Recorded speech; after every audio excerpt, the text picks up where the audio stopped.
Hello everyone, welcome back to Aira vlogs in Kannada. ಎಲ್ಲ ಹೇಗಿದ್ದೀರಾ? I hope ನೀವೆಲ್ಲ ತುಂಬ ಚೆನ್ನಾಗಿದ್ದೀರಾ ಅಂತ ಅಂದ್ಕೊಂಡಿದ್ದೀನಿ. ನಾನು ಸಹಿತ ತುಂಬಾ ಚೆನ್ನಾಗಿದ್ದೀನಿ. ರಿಯಾ ಸೇನ್ ಚಿತ್ರರಂಗದಲ್ಲಿ ತನ್ನ ವೃತ್ತಿ ಜೀವನವನ್ನು ಪ್ರಾರಂಭಿಸಿದಾಗ ಇಂಡಿಯನ್ ಯುವ ಐಕಾನ್ ಎಂದು ಖ್ಯಾತಿ ಪಡೆದಿದ್ದರು. ಆದರೆ ಒಂದೇ ಒಂದು ವಿಡಿಯೋ ಅವರ ವೃತ್ತಿ ಜೀವನವನ್ನೇ ಹಾಳು ಮಾಡಿತು. ಈಗ ಚಲನಚಿತ್ರಗಳಲ್ಲಿ ಮತ್ತು ಟಿವಿಯಲ್ಲಿ ಸಣ್ಣ ಪಾತ್ರಗಳನ್ನು ನಿರ್ವಹಿಸುತ್ತಿದ್ದಾರೆ.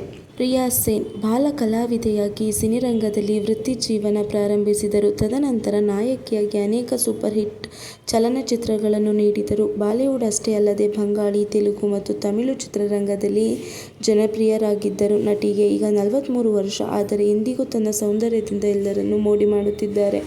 ನಟಿ ರಿಯಾ ಸೇನ್ ಅವರು 1998ರಲ್ಲಿ 17ನೇ ವಯಸ್ಸಿನಲ್ಲಿ ಫಾಲ್ಗುನಿ ಪಠಾಕ್ ಅವರ ಸಂಗೀತ ವಿಡಿಯೋ ಯಾದ್ ಕಿಯಾ ಕಿ ಆನೆ ಲಗಿನಲ್ಲಿ ಕಾಣಿಸಿಕೊಂಡರು. ಅದಕ್ಕಿಂತ ಮುಂಚೆ 5 ವರ್ಷದವರಿದ್ದಾಗ ತನ್ನ ಸ್ವಂತ ತಾಯಿಗೆ ಮಗಳಾಗಿ ಮೊದಲ ಬಾರಿಗೆ ತೆರೆ ಮೇಲೆ ನಟಿಸಿದರು. 1991ರಲ್ಲಿ ಅವರು ವಿಷಕನ್ಯೆ ಚಿತ್ರದಲ್ಲಿ ಬಾಲ ನಟಿಯಾಗಿ ಸಿನಿ ಜರ್ನಿ ಪ್ರಾರಂಭಿಸಿದರು. 2001ರಲ್ಲಿ ಸ್ಟೈಲ್ ಸಿನಿಮಾದ ಮೂಲಕ ನಾಯಕಿಯಾಗಿ ಹಿಟ್ ಪಡೆದರು. ಅವರ ಕೆಲವು ಜನಪ್ರಿಯ ಚಿತ್ರಗಳಲ್ಲಿ ಝಂಕಾರ್ ಬೀಟ್ಸ್ ಮತ್ತು ಮಲಯಾಳಂ ಭಯಾನಕ ಚಿತ್ರ ಅನಂತಂ ಭದ್ರಂ. ರಿಯಾ ಸೇನ್ ರಾಜಮನೆತನಕ್ಕೆ ಸೇರಿದವರು ಎಂಬುದು ಅನೇಕರಿಗೆ ತಿಳಿದಿಲ್ಲ. ಈಕೆಯ ತಂದೆ ಭರತ್ ದೇವ್ ವರ್ಮಾ ತ್ರಿಪುರಾದ ರಾಜಮನೆತನದಿಂದ ಬಂದವರು. ಅವರು ಕೂಚ್ ಬೆಹಾರ್ನ ರಾಜಕುಮಾರಿ ಇಳಾದೇವಿಯ ಮಗ ಮತ್ತು ಜೈಪುರದ ಮಹಾರಾಣಿ ಗಾಯತ್ರಿ ದೇವಿಯ ಸೋದರಳೆಯ. ಅಲ್ಲದೆ ರಿಯಾ ತಾಯಿ ಮೂನ್ಮೂನ್ ಸೇನ್ ಮತ್ತು ಅಜ್ಜಿ ಸುಚಿತ್ರಾ ಸೇನ್ ಹಿರಿಯ ನಟಿಯರು.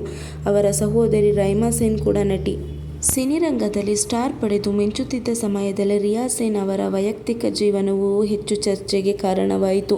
ನಟ ಅಕ್ಷಯ್ ಖನ್ನಾ ಮತ್ತು ಬರಹಗಾರ ಸಲ್ಮಾನ್ ರಶ್ದಿ ಅವರೊಂದಿಗೆ ಸಂಬಂಧ ಹೊಂದಿದ್ದರು ಅಂತ ಹೇಳಲಾಗಿತ್ತು. ಅಲ್ಲದೆ ಭಾರತದ ಮಾಜಿ ಕ್ರಿಕೆಟಿಗ ಶ್ರೀಶಾಂತ್ ಜೊತೆ ನಟಿಯ ಹೆಸರು ತಳುಕು ಹಾಕಿಕೊಂಡಿತ್ತು. ನಟ ಅಶ್ಮಿತ್ ಪಟೇಲ್ ಅವರೊಂದಿಗಿನ ಉತ್ತಮ ಸಂಬಂಧ ಹೊಂದಿದ್ದ ನಟಿಯ ಎಂಎಂಎಸ್ ಸೋರಿಕೆಯಾಗಿತ್ತು. ಈ ವಿಡಿಯೋ ಸೋಷಿಯಲ್ ಮೀಡಿಯಾದಲ್ಲಿ ವೈರಲ್ ಆದ ಬೆನ್ನಲ್ಲೇ ನಟಿ ಉದ್ದೇಶಪೂರ್ವಕವಾಗಿ ವಿಡಿಯೋ ಲೀಕ್ ಮಾಡಿದ್ದಾರೆ ಎಂದು ಹಲವರು ಆರೋಪಿಸಿದರು. ಇದು ರಿಯಾ ಸೇನ್ ಅವರ ವೃತ್ತಿ ಜೀವನದಲ್ಲಿ ತೀವ್ರ ಕುಸಿತಕ್ಕೆ ಕಾರಣವಾಯಿತು ಎನ್ನಬಹುದು.